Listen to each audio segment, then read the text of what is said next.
బక్రీద్ సందర్భంగా గోవులను అక్రమంగా తరలిస్తున్నారు, అక్రమంగా స్లాటర్ హౌస్లకు తరలించి గోహత్యలకు పాల్పడుతున్నారని చెప్పేసి ఇటు విహెచ్పి అటు బజరంగ్ దళ్ కూడా ఆందోళన చేస్తున్నారు. ఈరోజు జీపీఓ వద్ద కోటి వద్ద కూడా విహెచ్పి ఆధ్వర్యంలో గోవులను రక్షించాలి, అట్లాగే ప్రతి దేవాలయంలో 10 ఎకరాలు గోశాలకు కేటాయించాలని చెప్పేసి కూడా ధర్నా చేస్తారు. మనతో మాట్లాడడానికి విహెచ్పి సెక్రటరీ ఉన్నారు. సార్ చెప్పండి, గోవులను కూడా బక్రీద్ సందర్భంగా కూడా మంచి గోవులను కూడా స్లాటర్ హౌస్లకు తరలించి చంపేయడం జరుగుతుంది. మీరు ఏం చెప్తారు?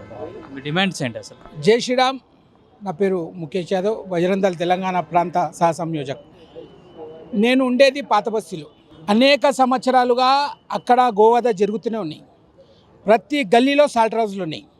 బక్రీద్ సందర్భంగా దాదాపు 6 నెలల నుండి అక్కడ ప్రతి స్లాటర్ హౌస్ దగ్గర కొన్ని జాగాలు లీజ్కి తీసుకొని ఎన్నో ఆవులు, ఎద్దులు, చిన్న లేగోదూడలు ఎన్నో వచ్చేసినాయి. ఈరోజు బజరంగ్ దళ్ తరపున మేము బ్లాక్ డేగా ప్రకటిస్తున్నాం. ఎందుకంటే గోమాత, సకల నిలమైన గోమాత ఈరోజు వధించడం జరిగింది. వాళ్ళకి అదొక ఆనందం.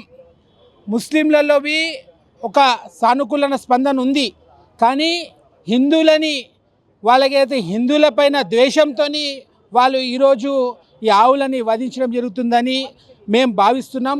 దీనికి ప్రభుత్వం తరఫున కఠినంగా ఏదైతే చట్టాలు అమలు చేయాలో ప్రభుత్వం విఫలమైంది. దానికి వ్యతిరేకంగా ఈరోజు తెలంగాణ రాష్ట్రం మొత్తంలో మేము ధర్నాకు పిలుపునియడం జరిగింది. అదేవిధంగా ఇక్కడ ధర్నా కార్యక్రమం నిర్వహించాం. ఎప్పుడైతే తెలంగాణ ప్రభుత్వము, భారత ప్రభుత్వము, 2 ప్రభుత్వాలు పార్లమెంట్లో బిల్లు ఉంది, దాని తర్వాత ఎన్నో కోర్టు చట్టాలు ఉన్నాయి, దీన్ని అమలు చేయాలని చెప్పి మా విజ్ఞప్తి. మేము సానుకూలంగానే, మేము సామరస్యంగానే ఈ చట్టాన్ని అమలు చేయాలని చెప్తున్నాం. ఏ రోజైతే మేము బయటికి వెళ్తామో మా సహనాన్ని పరీక్షించకుండా తొందరగా చట్టాన్ని అమలు చేయాలని చెప్పి కోరుకుంటున్నాం. కాబట్టి తెలంగాణ ప్రభుత్వం ఇప్పటికైనా ఏదో ఒకటి చట్టం అమలు చేయాలని చెప్పి కోరుకుంటున్నాం. జై శ్రీరామ్. స్వయంగా చూసినాం టోలీ చౌకీ ఏరియాలో, అట్లాగే రేతిబౌలిలో కూడా ఒక ఎమ్మెల్యే స్థాయి వ్యక్తి కూడా వచ్చి స్వయంగా గోలను తీసుకునే పరిస్థితి ఉంది. ఎంఐఎం గుండాలండి వాళ్ళు. ఎంఐఎంలో ఎమ్మెల్యేలు గుండాలు అవుతారు, మళ్ళీ రౌడీ షీటర్లు ఎమ్మెల్యేలు అవుతారు. అక్కడ ఆ విధంగా జరుగుతుంది. ఆ విధంగా ఏదైతే లారీ ఎక్కి మీదికి వెళ్ళి దౌర్జన్యంగా వెళ్తే ఎవరైనా ఆపినారా? ఎవరైనా ప్రభుత్వం మీద కఠినంగా ఇచ్చిందా? దీని వెంబడి కాంగ్రెస్ ప్రభుత్వం వెంబడి ఉంది, ఎంఐఎం వెంబడి ఉంది. మీరు చేయాల్సింది చేయండి, మీ వెంబడి మేము ఉంటామని చెప్పి చెప్తుంది. కాబట్టి బజరంగ్ దళ్ కఠినంగా డిమాండ్ చేస్తుంది.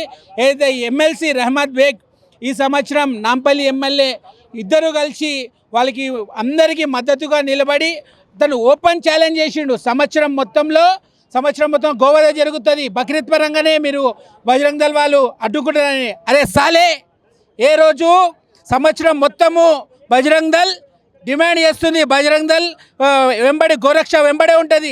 దేశవ్యాప్తంగా ఎన్ని లక్షల ఆవులను కాపాడింది బజరంగ్ దళ్, ఎన్ని లక్షల గోసేవ చేస్తుంది బజరంగ్ దళ్.